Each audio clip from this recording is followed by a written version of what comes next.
Bonjour et bienvenue à l'église Mon Plaisir à l'occasion de ce culte. Vous allez découvrir un nouveau message. Il fait partie d'une série qui a pour thème les destinations de rêve. Sur plusieurs dimanches, on aborde une thématique. Donc, le premier, c'est Elim. Vous entendrez, découvrirez que c'est un lieu où non seulement on se fait du bien pour être renouvelé, un lieu de croissance, c'est aussi un lieu qui donne une étape nouvelle pour aller plus loin. Ça, c'est ce que vous allez découvrir. On espère vous retrouver fidèles, connectés à l'occasion de ces cultes. Et si vous avez l'occasion, rejoignez-nous à l'occasion d'un autre culte pour nous découvrir et puis aussi aller plus loin avec Dieu. Soyez vraiment bénis et je vous dis à très vite. Gloire à Dieu.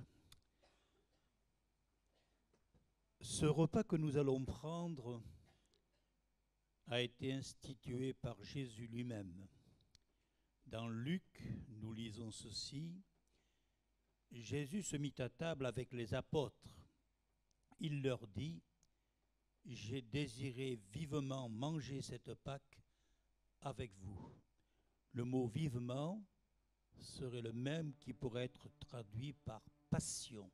C'est un mot qui est très fort.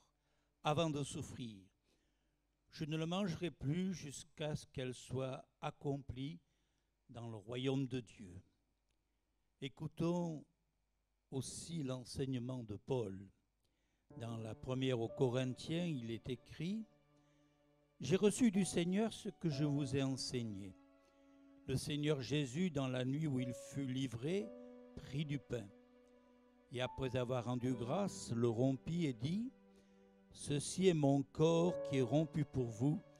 Faites ceci en mémoire de moi. » Après avoir soupé, il prit la coupe et dit « Cette coupe est la nouvelle alliance en mon sang. Faites ceci en mémoire de moi. » Toutes les fois que vous mangez ce pain et que vous buvez cette coupe, vous annoncez la mort du Seigneur jusqu'à ce qu'il vienne.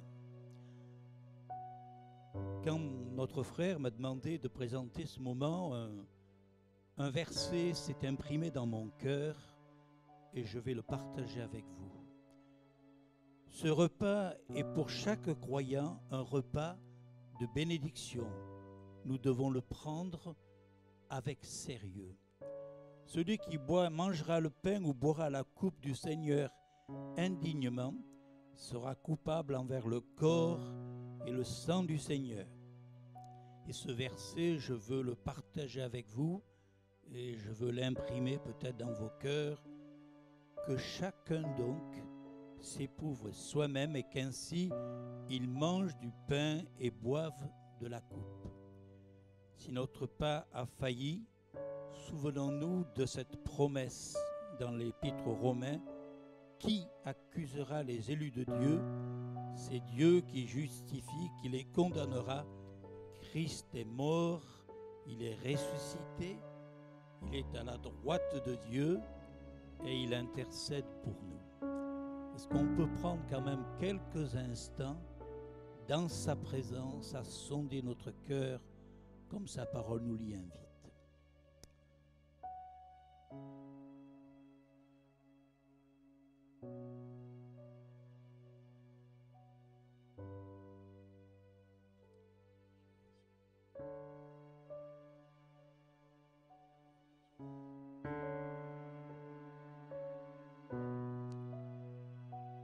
Seigneur, nous sommes ton peuple, nous ne sommes que des hommes, des femmes, mais nous te bénissons pour ce repas qui nous rappelle ton sacrifice et ta victoire. Seigneur, nous sommes là devant toi, nous voulons partager ce pain qui représente ton corps et ce vin qui représente ton sang. Merci pour cette alliance que tu as créée avec nous.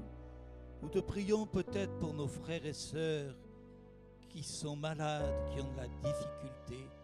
Ô Seigneur, que ta grâce soit sur leur vie, au nom de Jésus-Christ.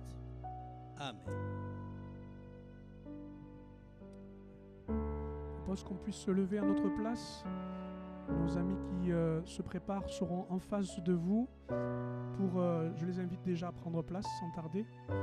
Lorsque vous sortirez de vos rangs, excusez-moi pour la dernière fois, vous sortez par votre droite du rang et vous passez devant nos frères et sœurs qui vous tendront les éléments afin que vous puissiez non seulement vous rappeler, mais aussi sonder vos cœurs par l'alliance qui vous a été proposée. Voilà, dans cette mise en place. Nous chanterons ce chant qui déclare qu'à jamais il est glorifié, à jamais il est élevé, jamais, à jamais il est ressuscité.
message directement donné de Dieu par le Saint-Esprit à chacun. Merci à notre frère de l'avoir donné. Par la grâce de Dieu, il a une voix pour qu'on l'entende, mais c'est important de pouvoir venir et qu'avec le micro, chacun puisse entendre aussi. Donc j'invite chacun à cet exercice.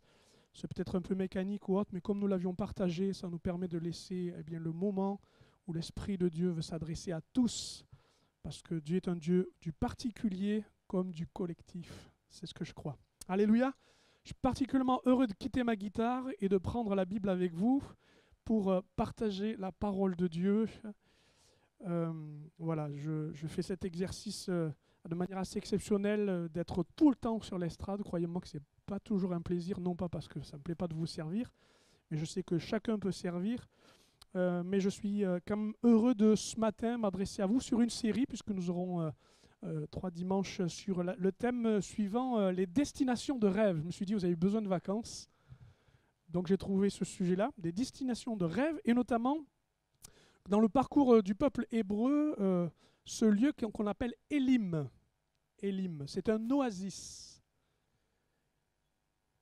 Un peu de fraîcheur, un peu de douceur, ce n'est pas du chewing-gum dont je parle, mais de l'oasis. Un lieu au milieu du désert où la vie se maintient et triomphe de l'aridité. Alléluia.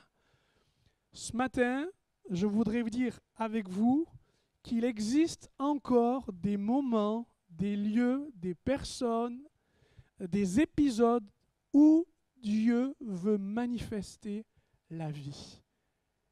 Au-dessus et au-delà de tout ce qui peut y résister. On va lire le simple texte qui introduit ce moment, si tu veux bien le mettre. Je dépends de toi, Joëlla. Vas-y.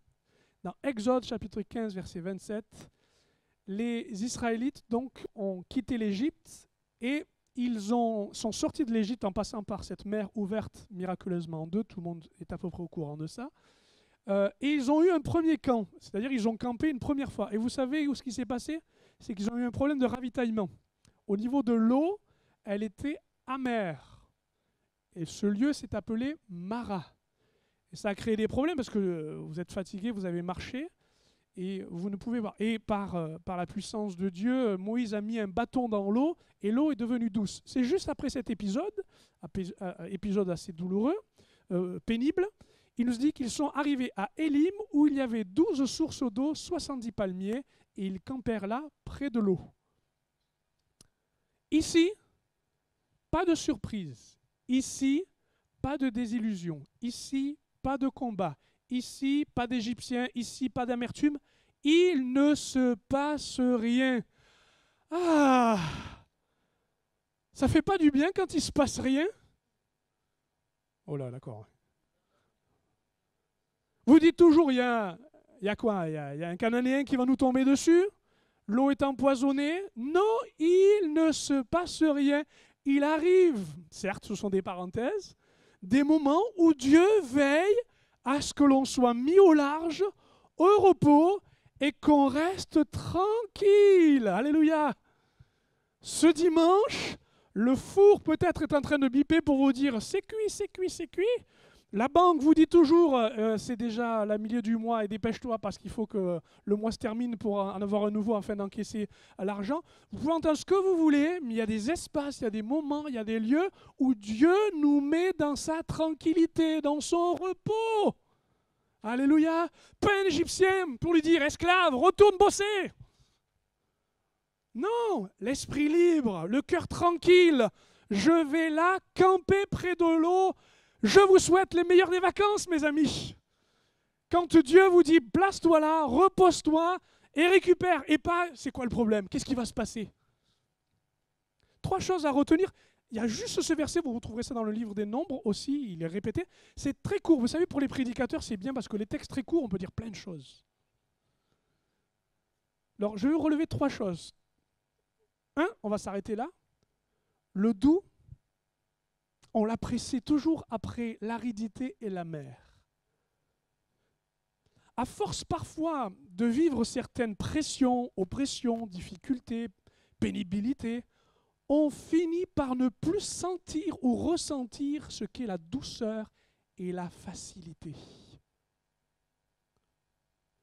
imprégnés de l'Égypte, dégoûtés par une eau qui était pleine d'espérance et qui, était amère, merci Seigneur, par le bois, le Seigneur a agi, tout comme la croix nous permet de dire que nos cœurs, Dieu nous fait quitter l'amertume et toute source mauvaise, nous n'y goûtons plus. Nous voulons aux sources pures, aux sources abondantes du salut. Alléluia. Mais nous sommes tellement baignés, imprégnés, habitués au stress, à la course, aux obligations, à toutes ces choses-là, qu'on aurait l'impression que le désert est de partout, même dans l'oasis. Non. Il existe des lieux doux, tranquilles, paisibles, où Dieu nous veut contre son cœur. Il nous dit juste, je te mets un peu d'ombre et une source. Juste ce qu'il te faut. Je ne sais pas si vous êtes comme moi, mais sûrement vous êtes comme moi. Parfois, les gens sont tellement pénibles qu'à chaque fois que vous dites que vous êtes avec quelqu'un, ça va être pénible. Je caricature. Quand vous entreprenez quelque chose, vous dites toujours ça va être compliqué. Une chose qui vous dégage de tout cela, parce que après la mer, après l'aridité, après la longueur d'une marche, ils n'étaient pas habitués, ils étaient plutôt habitués à faire des travaux plutôt que de marcher. Plutôt que tout cela, Dieu leur dit maintenant, j'ai mis dans mon planning, j'ai mis sur ma carte un point, j'ai établi dans l'itinéraire un endroit où, après la ride et la mer, c'est ce qui est doux. Ça existe, mes amis. C'est soudain, c'est surprenant, mais c'est nécessaire. Notre marche chrétienne a besoin de douceur, a besoin de fraîcheur, a besoin d'un renouvellement qui se trouve sur la route, à l'endroit juste comme il faut, là où l'on peut camper. La douceur, ça existe. Si vous lisez dans le livre de l'Apocalypse au chapitre 10, vous verrez que le prophète se trouve avec une chose surprenante dans l'image à représenter. On lui tend un livre, un rouleau si vous préférez, parce que les livres étaient des pages reliées les unes aux autres, des pages de peau de vêtements, j'allais dire, peau d'animaux ou végétales. Il lui dit, mange le livre. Et lorsqu'il avale le livre, deux sensations sont là. D'abord l'amertume. Amertume dans les entrailles et douceur du miel dans la bouche. C'est ça la vie chrétienne. C'est ça toute la dimension de la marche avec Dieu. Parfois l'aridité et l'amertume, mais aussi la douceur. Je ne sais pas sur quel penchant vous vous trouvez toujours, mais il est important de réaliser qu'il y a la douceur, même dans les choses que Dieu donne et qui sont parfois amères. Regardez encore, quand dans, il me semble, l'évangile de Luc au chapitre 21, Pierre va faire une chose terrible, horrible, prévenu par son maître Jésus. Il va renier 3 fois. Et à la 3e fois, lorsqu'il croise le regard du maître au loin, devant ceux qu'il parjure, il blasphème pour essayer de se sortir de sa culpabilité, et qu'il renie le maître, il dit, il pleure amèrement. C'est amer la défaite. C'est amer le reniement. C'est amer de ne pas être arrivé au bout à suivre Jésus. C'est tellement amer. Mais relevez ensuite pour Pierre. Comment se termine notamment l'évangile de Jean lorsque Pierre est invité à entendre « M'aimes-tu » et retrouver la douceur du Maître, la voix de celui qui le rappelle. L'hostilité, c'est vrai, mais la douceur. Cette douceur, elle est de tous les instants, de tous les lieux, de tous les moments. Mes amis, vous avez des oasis dans tout votre parcours, mais vous n'y prenez pas garde. Encore cette semaine, je me suis arrêté un matin sur un texte, je le lisais, vous savez comme ça peut vous arriver, vous lisez sans être là, vous lisez mais vous n'imprimez pas. Vous lisez mais en fait vous n'avez rien lu, ça ne vous arrive pas? Ça s'appelle une perte de concentration. Si on vous interroge, peut-être vous rappellerez du chapitre, le numéro, et c'est tout. Ça arrive à quelques-uns, rassurez-moi. Ouais, bah, ça va, ok. Et puis, réalisant qu'en fait, je lisais mécaniquement, je passais le texte, je me suis arrêté. Et là, mes amis, il y a un verset qui est sorti comme un palmier. Poum! Et là, comme une source. Je vais vous le lire. C'est le psaume 110, verset 7. En chemin, il s'abreuve. Il boit l'eau d'un torrent, puis relève la tête. Vous allez me dire, mais vous, qu'est-ce que ça peut dire? Oui, d'accord, c'est un beau verset, c'est simple. Mais ce verset, au moment de ma prière personnelle, au moment de ce que je vivais avec Dieu, ce verset, c'était comme de l'eau fraîche qui venait de loin, qui dit, tiens, bois. Ah, ah.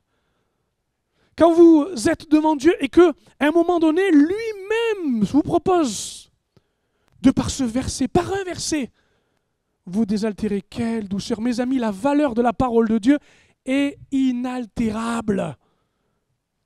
Elle vous donnera toujours l'occasion de trouver un oasis et de vous rafraîchir. Si vous partez sans cela, si vous vivez sans cela, que le monde est aride, que la vie est amère. Parce que la parole de Dieu porte en elle-même la vie. Et là où il y a l'oasis, il y a la vie. Là où il y a le palmier, il y a la vie. Là où il y a la source, il y a la vie. Et que dire encore de nos rencontres où parfois même Dieu utilise des gens qui n'ont pas l'intelligence de Dieu, ni même sa sensibilité, et vous disent, vous font des choses qui vous font du bien. Amen. Parce que Dieu met au service qui il veut et comme il veut. Non pas pour nous dérouler un tapis rouge, pour dire vous êtes les meilleurs, mais parce que nous savons que parfois nous avons besoin un peu d'affection, un peu d'encouragement, un peu de soutien, un peu d'attention. Est-ce que ce n'est pas vrai? Est-ce que ce n'est pas vrai quand vous arrivez à la sécurité sociale, et j'ai rien contre eux, et que la dame vous dit, écoutez, il manque un papier, mais j'ai fait quand même exception, je vous ai fait votre dossier. Alléluia! Ah, l'oasis dans le désert. Il y a des petites choses qui vous méprenez peut-être, mais elles sont de l'ordre de Élim. Mon ami, tu es sur la route. Mets-toi un peu à l'ombre. Savez-vous profiter de ces courts instants où lorsque vous louez Dieu, vous vivez quelque chose avec Dieu, mais l'autre le vit avec vous. Et vous ne vous réalisez pas, et ce n'est pas le but de le faire, que quand vous louez, vos paroles donnent à celui qui est à côté de vous l'élan de la louange. Parce que ce qui vous éveille et qui se traduit en mots éveille celui qui est à côté de vous, et son âme prend vie. Parce que la communion est une source qui peut devenir un élim pour chacun. Je suis sûr que vous avez mal regardé la carte de votre vie. Je suis sûr que vous n'avez pas bien lu l'itinéraire et vous n'êtes pas rendu compte de tous ces petits points qui n'ont l'air de rien. C'est qu'un passage, on campe et on s'en va, mais qui ont leur importance parce qu'elles vous renouvellent, elles vous encouragent, elles vous amènent plus loin, elles vous rendent endurant, persévérant. Alléluia. Dites-moi, même les coureurs cyclistes nous montrent l'exemple. Ils pédalent et ils attrapent et ils se ravitaillent. Vous ne croyez pas que dans cette image, en chemin de sa breuve, il boit il boit l'eau de torrent et puis il relève la tête. Il y a cette idée du doux à la mer. C'est plus facile de garder l'amertume. C'est plus difficile de rester sur le doux. Qu'est-ce que vous en pensez? Je continue. Il y a dans ce Élim aussi les signes marquants de la maturité. 12 sources, 70 palmiers. Il y a dans l'exemple de cet Élim une belle démonstration d'un Dieu qui nous veut seulement, c'est vrai, renouveler, encourager, rafraîchir, mais aussi qui veille sur son peuple et qui pourvoit, on est d'accord avec ça, mais qui veille aussi à sa croissance. Quand dans un désert, vous voyez un palmier, c'est qu'il y a de l'eau. S'il y a de l'eau, c'est que pas loin, il y a un palmier. Les signes extérieurs de la vie se manifestent dans le croyant mature, même si c'est des moments et des lieux arides. Les sources qui sont ici et qui indiquent effectivement le lieu de vie, on parle souvent de la source, pourrait être citée de différentes manières. Comme je viens de le citer, votre piété personnelle, votre prière, votre louange, votre relation à la parole de Dieu, toutes ces choses qui en font ces nombreuses sources, c'est une chose. Mais le palmier, je vais m'arrêter un peu plus sur le palmier. J'ai fait une étude approfondie. Non, juste quelques remarques. J'aime beaucoup le signe et le symbole du palmier. Il a une importance. D'abord, c'est parce qu'il a les racines bien profondes dans la terre, mais la tête dans le ciel. Toute sa ramure est en haut et toutes ses racines sont profondément en bas. On dit que autant les racines sont autant profondes que la hauteur de l'arbre. Il y a donc une vie intérieure et une vie extérieure, et les deux sont verdoyants et florissants. C'est ce que Dieu veut pour nous. Une vie équilibrée, où l'on sait, écoutez bien, assumer ce que l'on sent et ressent de Dieu dans le ciel, sur la terre, de l'accomplir en acte. C'est dans ce lieu-là que Dieu veille à notre croissance. D'ailleurs, s'il y a de l'eau et s'il y a un arbre, il y a de la croissance. C'est sûr, eau, végétation, il y a croissance, on est d'accord. Moi, j'ai toujours appris que quand on arrosait, enfin si on n'arrose pas trop non plus, ça poussait. Dieu, c'est pareil. Il vient dans son jardin, il vous dit, ça y est, tu as trouvé Elim? Ok, est-ce que tu as grandi? Est-ce que tu vas grandir? Est-ce que tu veux grandir? Parce que vous pensez que toute la préoccupation de Dieu n'est pas simplement d'éviter que vous vous perdiez dans un désert ou vous tournez en rond. Ce n'est pas son but. Son seul but, c'est que vous quittiez l'enfance pour devenir adulte spirituel. C'est que vous ne soyez pas comme des enfants en disant « Il fait chaud, c'est trop lent, quand est-ce qu'on mange? Je veux faire pipi. » T'avais promis. Mais c'est les signes de la maturité. Et les signes de la maturité se trouvent au travers, eh bien, notamment du palmier, capable de nous dire les choses du ciel sont importantes parce qu'elles se vivent sur la terre. Il nous montre le lien et la racine qui fait tenir les choses. La deuxième chose qui est intéressante concernant le palmier, c'est contrairement aux autres arbres, sa sève ne circule pas au niveau de l'écorce, c'est-à-dire en périphérie. Vous savez, ces arbres, quand vous les écorchez, quand vous les abîmez, ils coulent, ils font sortir leur sève. Vous suivez toujours ? Le palmier, lui, sa sève est au centre, au cœur. Ça veut dire que quoi qu'il arrive à l'extérieur, la vie circule quand même. Vous avez beau le critiquer, le malmener, l'écorcher, le blesser, la vie reste à l'intérieur. Et elle est exclusivement utilisée pour le fruit. Cause toujours, embête-moi tant que tu veux, moi je fais fructifier. Moi je veux la fertilité parce que je veux mûrir. Intéressant, hein, le palmier. Puis on pourrait continuer, tellement la description est intéressante. Il paraîtrait dans les coutumes de ces coins où justement les palmiers sont à profusion, qu'on peut agrémenter son fruit, ses branches et tout l'arbre de 365 manières différentes. Vous imaginez ? Il peut être utile à tout, il peut servir à tout. Il nourrit les bêtes, il sert de boîte de chauffage, on peut en faire ses dattes, on peut en faire du miel. Je vous assure, je ne vous vends pas du palmier, hein, pas du tout ça. Mais c'est très intéressant de savoir que tout est utile en lui. Tout est utile en lui. Comme Dieu cherche en nous tout ce qui peut être utile. Vous vous rappelez, tout est permis, mes amis, mais tout n'est pas utile. Qu'est-ce qui est donc utile? Il sait prendre de ce qui est utile dans sa maturité. Je pourrais dire aussi, et ça c'est très marquant, que ce qui est, une des marques de la maturité dans le palmier, ce qu'on en apprécie beaucoup, c'est qu'il pousse droit. Droit. Il reste droit. Pas de tuteur, pas le moyen d'autre. Il est construit et il naît comme ça, comme dans nos cœurs, l'intégrité et la droiture doivent nous garder, quoi qu'il arrive, pour rester juste. D'ailleurs, le psaume 92 dit ceci, « Les justes, verset 13, poussent comme le palmier. Bien plantés dans ta maison, Éternel, ils fleurissent sur les parvis de ton temple. Ils seront féconds jusqu'à leur vieillesse, et ils se resteront pleins de sève et de vigueur.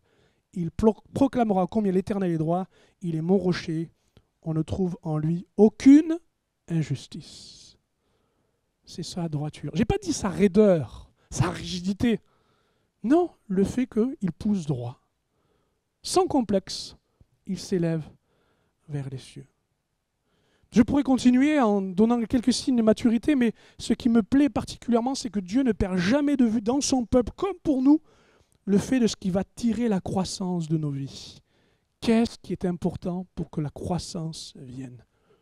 De tout ce que vous recherchez, que ça aille mieux, qu'il y ait des solutions, que vous soyez sortis d'affaires, si vous voulez, mais qu'est-ce qui vous amène à cette transformation miraculeuse, celle de votre maturité ? Vous savez quoi ? Même quand vous vous reposez, Dieu travaille à votre maturité. Pourquoi? Parce que vous êtes en train de faire de la marge. Les sportifs diront, vous faites du jus, pardon l'expression, mais c'est ça. C'est-à-dire qu'ils accumulent de la force pour qu'au moment où c'est nécessaire, poum, ils soient disponibles et disposés. C'est exactement cet endroit-là, le signe de la maturité. L'endroit où je sais pourquoi je suis là, je sais pourquoi je le vis avec Dieu, et c'est ainsi que je veux le vivre.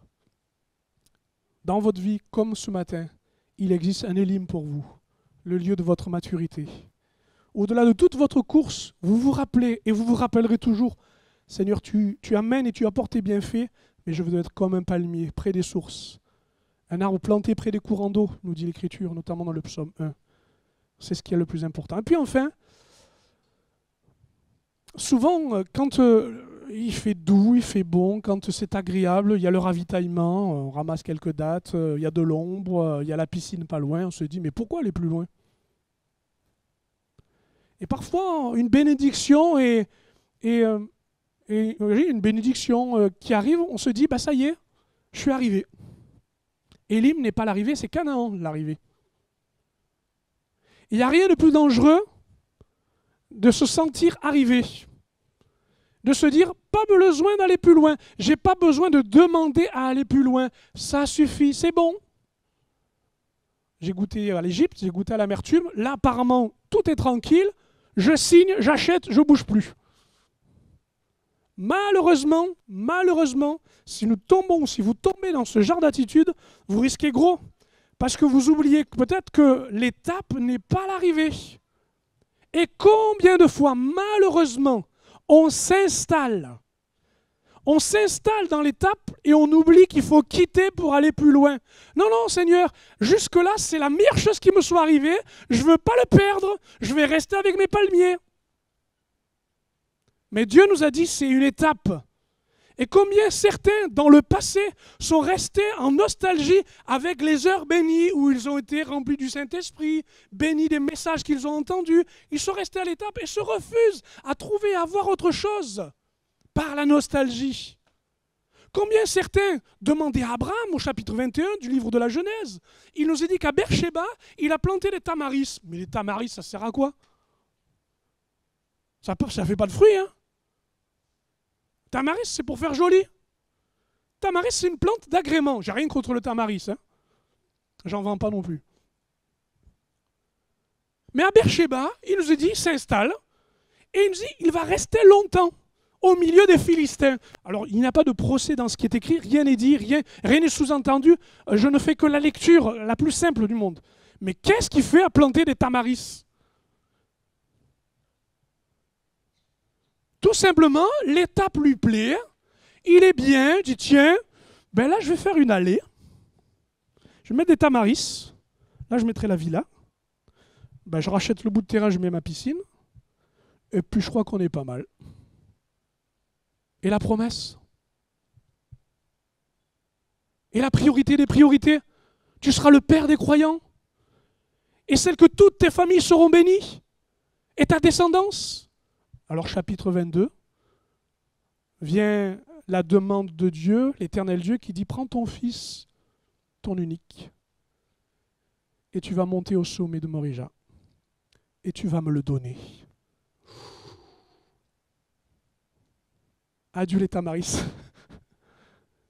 Adieu l'étape si agréable du lieu où l'on peut à peu près vivre comme il faut, tranquillement. C'est horrible ce que je dis, mais vous savez quoi? Si vous ne comprenez pas qu'avec le Seigneur, il faut faire des deuils, qu'il faut apprendre à quitter, alors vous risquez d'avoir des problèmes. Parce que toute la vie, Dieu nous demande d'avancer. L'apôtre Paul disait, je n'ai pas saisi, mais ce que je veux, c'est saisir. Alors je vais vous donner un grand secret, une grande révélation qui va vous troubler à jamais. Si vous n'arrivez plus à prier, c'est que vous êtes trop satisfait. Et que vous dites, à quoi demander? J'ai les dattes, j'ai les palmes pour me faire du vent, j'ai la source, allons-y. Qu'est-ce que je vais demander pour les autres? Pourquoi je vais souffrir les douleurs? Que l'autre soit transformé? Qu'est-ce que j'ai besoin de me faire du mal? Restons tranquilles. Qu'est-ce que j'ai besoin qu'il aille me demander d'aller peindre l'église? Moi c'est peint, je suis tranquille, ça va bien. Je n'ai pas besoin d'aller à une autre étape. Mais mes amis, si on fait comme ça, la vie devient terrible. Oh, j'ai pas envie d'être parent, tiens. J'ai un enfant, mais j'ai pas besoin. Je vais continuer à jouer à la play. À me coucher à n'importe quelle heure. J'ai pas envie de quitter l'adolescence. J'ai pas envie d'assumer mes responsabilités. Je suis bien à mon étape. Mais mes amis, qu'est-ce qu'on devient? Si l'épouse dit « Oh, j'ai envie de garder mes habitudes de jeune fille », vous avez compris? Si on ne change pas d'étape, et c'est la vie courante, mais si avec Dieu on ne change pas d'étape spirituellement, alors le Canaan est bien loin, et la promesse est bien loin. Et la vie telle que Dieu la demande, elle est bien loin. Satisfait, comblé, rassasié, mais toujours à la même étape. Je crois qu'il y a des choses qui peuvent devenir des pièges pour nous. Je n'ai pas dit qu'on doit vivre l'inconfort, qu'on doit souffrir tout le monde. Est-ce que vous sentez l'équilibre que je cherche à trouver? Mais dans nos cœurs, il y a des choses qui sont des vrais dangers, parce que là où on était juste accueillis, reposés, renvoyés, nous on s'installe et on habite et on ne bouge plus. Mais je suis d'accord, on veut tous des cultes, on est tous transportés, emportés, emmenés. Oh, quel message, oh, quelle musique, oh, quelle prière. On veut tous cette église-là. On la veut tous, on la cherche sur Internet. Et quand on l'a trouvée, on reste chez soi, on la regarde. Waouh! Et elle est où l'étape suivante? Elle est où l'arrivée? Tu as peut-être oublié de courir. Tu as peut-être oublié qu'il y avait une autre étape. Tu as peut-être oublié que même si Élim, heureusement qu'il existe, c'est pour aller plus loin. Parce que vous êtes en train de dire « Ah Seigneur, merci, c'est beaucoup mieux. » Et Dieu vous dit « Oui, mais c'est pour aller beaucoup plus loin. » C'est redoutable de vous dire ces choses. Parce que je suis dans un domaine du message qui s'appelle la consécration. La demande. Dieu offre, alléluia, sans mesure, comme il faut, mais il demande aussi. Et si vous ne vivez que la partie du message qui vous convient, alors vous ne vivrez rien. Parce que tout partira. À Canaan, le lait coule, le miel coule, tout le fruit est en attente. Nous marchons et nous levons la tête parce que nous savons que quelque chose nous est promis bien plus haut, bien plus loin, bien plus grand. Et je voudrais terminer en vous parlant de ceci.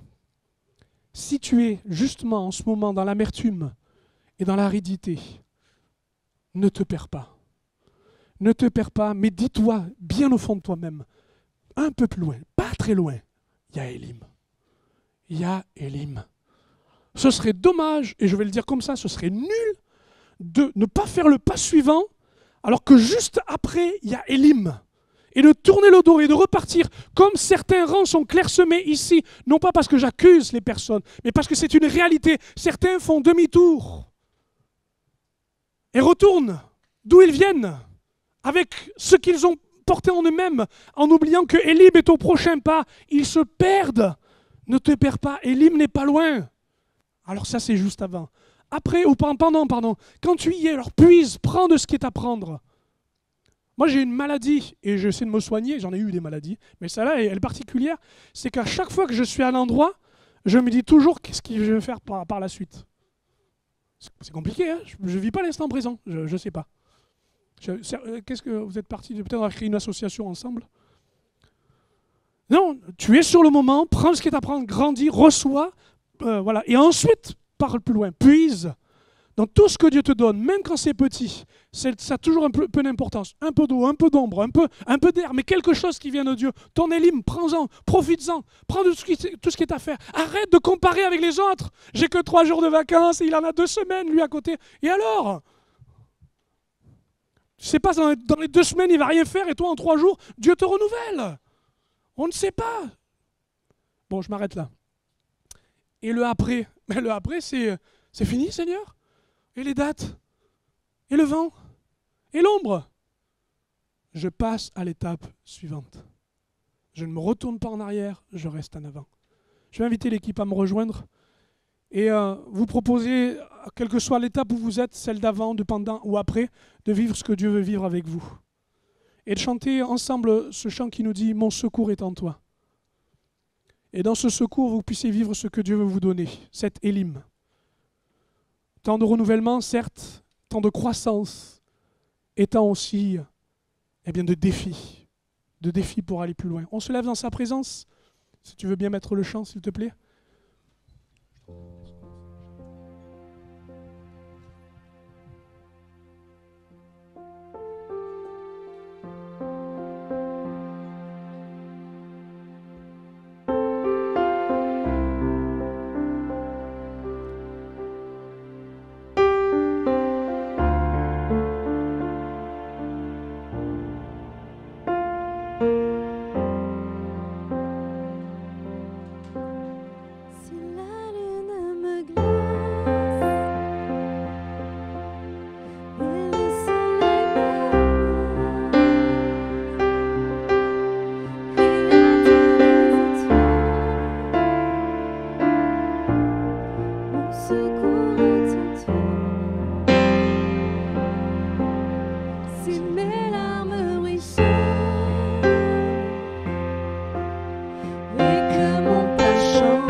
Je proclamerai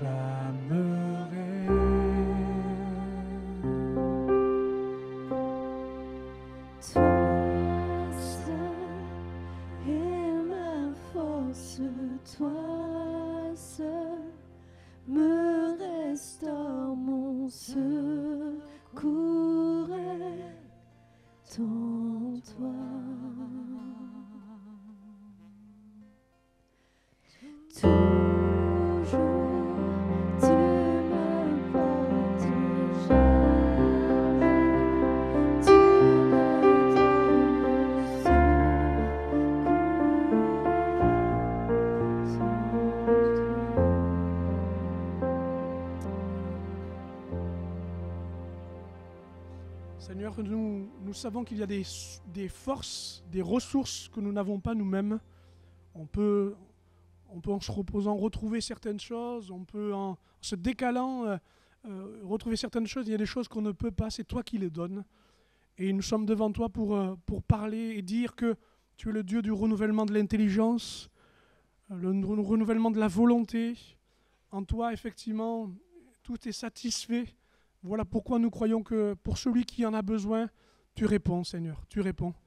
Nous ne sommes pas mendiants orphelins, nous sommes de ceux qui se présentent devant toi.